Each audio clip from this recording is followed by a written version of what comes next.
In August of 2021, Manny Trillo took his place alongside other Phillies greats in the Phillies Wall of Fame. Manny Trillo was a popular player. He was an excellent defensive second baseman. He was also the MVP of the 1980 NLCS. So after the 1982 season, when Bill Giles orchestrated a trade that involved the popular Manny Trillo, well, he was going to meet flack with the fans. And the fans did have a harsh reaction. Add to that the fact that the Phillies gave up 4 more players and in return received only 1 player, a player who didn't make much of an impact in his rookie year with the Cleveland Indians. And of course I'm talking about Von Hayes. And that trade became infamous. Because of that trade, Von Hayes was labeled with the moniker 5 for 1. It was a nickname that would haunt his career as a Philadelphia Philly. It was a nickname that brought along with it a high level of expectations.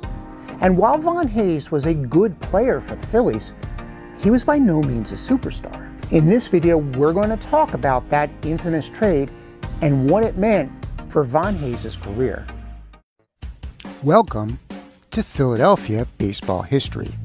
On this channel, we talk about the history of baseball from the A's to the Phillies to the 19th century. And sometimes we talk about contemporary baseball issues. So if you love baseball and if you love Philadelphia, stick around and subscribe to our channel. How do you show your home team pride?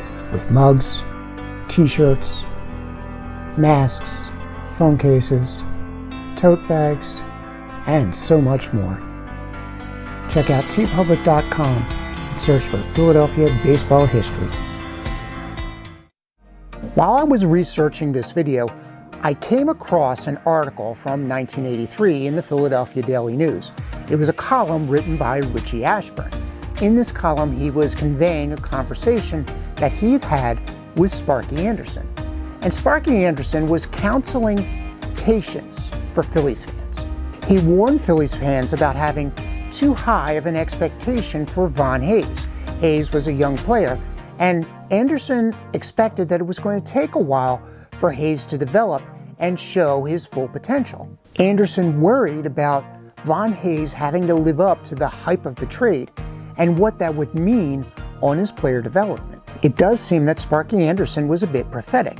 Phillies fans can be notorious for their lack of patience, and I believe that lack of patience affected Von Hayes' time while playing in Philadelphia. Now getting back to the trade itself, trading away Manny Trillo was bad enough. Bill Giles would defend the trade by pointing out that Trillo was in his last year of his contract in 1983, and that Trillo was making such a high salary demand that the Phillies were not likely to meet it, especially since Manny Trillo was known for his defense, but he wasn't a spectacular hitter. Giles believed that the Phillies were going to lose Manny Trillo at the end of the 1983 season anyway, due to free agency, so he might as well get some value in return for losing this popular player. At least, that was Giles' rationalization. So who were the other players involved? Well, there was George Vukovich. He had proved himself valuable to the Phillies in the early 80s, but again, he was no superstar. Then we had Jay Baller.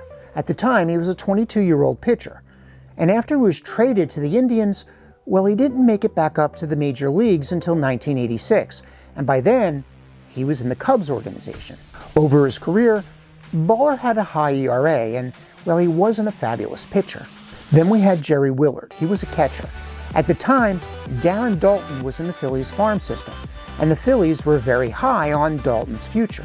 So having another catcher like Willard, well, it seemed superfluous. And although Willard played through the 1992 season, he was mostly a pinch hitter, and his average was .249.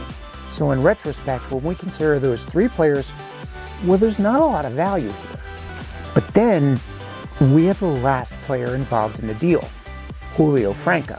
Julio Franco was the Phillies' prospect at shortstop, and he was highly touted by the front office. It was known that he was a good, talented hitter. And in early 1982, Franco was considered untouchable, somebody the Phillies were not willing to trade. Yet, that all changed by the end of the season. And why is that? Well, after Franco came to the majors for a few games, and after scouts had a chance to look at him at the AAA level, they concluded that defensively, he was something of a liability. And so his stock dropped in the eyes of the Phillies front office. And so by the end of the 1982 season, the Phillies, they were now willing to trade Franco. So when you look at this trade in hindsight, Manny Trio was something of a throw-in, somebody that the Phillies expected to lose at the end of the 1983 season anyway. Three of the players, well, they didn't amount to much, so there wasn't a lot of value that they added to the deal. And then there was Julio Franco. Yeah, Julio Franco had a 23-year career. And over that 23-year career, Franco had a .298 lifetime batting average. But really, when you think of it, the 5-for-1 moniker, it's somewhat misleading. When you get right down to it, the trade was essentially Julio Franco for Von Hayes. And looking at it with 20/20 hindsight, Franco did have the better career.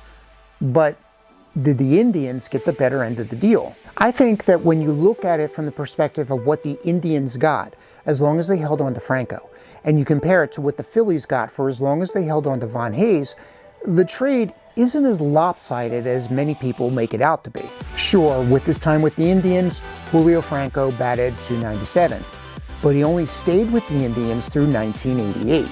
By contrast, Von Hayes stayed with the Phillies through 1992. And Von Hayes was a versatile player. He played every outfield position. And eventually, after Pete Rose left, Von Hayes would play first base. In fact, Von Hayes gave the Phillies a degree of stability at first base for quite some time, at least until Ricky Jordan and John Kruk came along. Now, Von Hayes may not have been superstar caliber like Mike Schmidt, but then again, who is? The thing is, Von Hayes, he was an all-star, and he was a solid player. His slash line with the Phillies was .272, .363, .427, with an OPS of .789.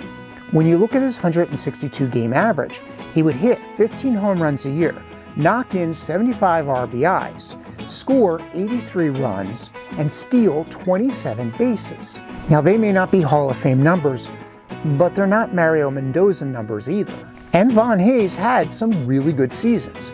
In 1984, for example, he batted .292 with an OPS of .806.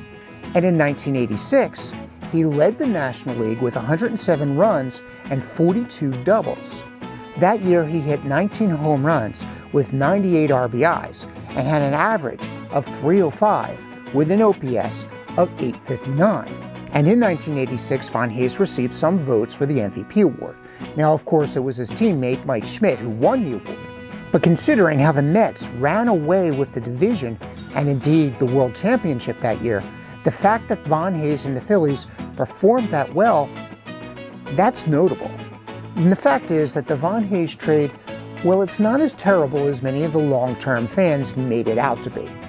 Unfortunately, Von Hayes' time with the Phillies, they were poisoned by those high expectations of that nickname, 5-for-1.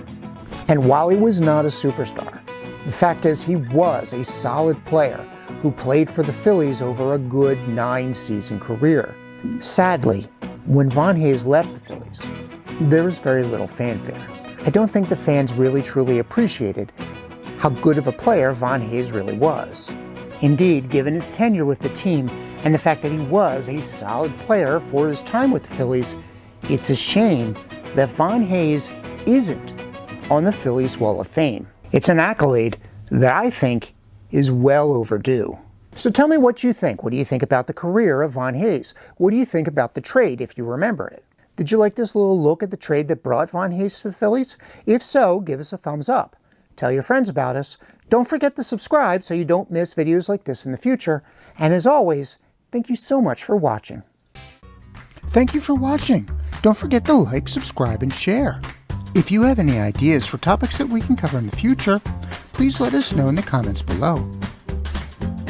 If you would like to see more of these videos, please consider becoming a patron through Patreon. Again, we'll have a link in the description box below.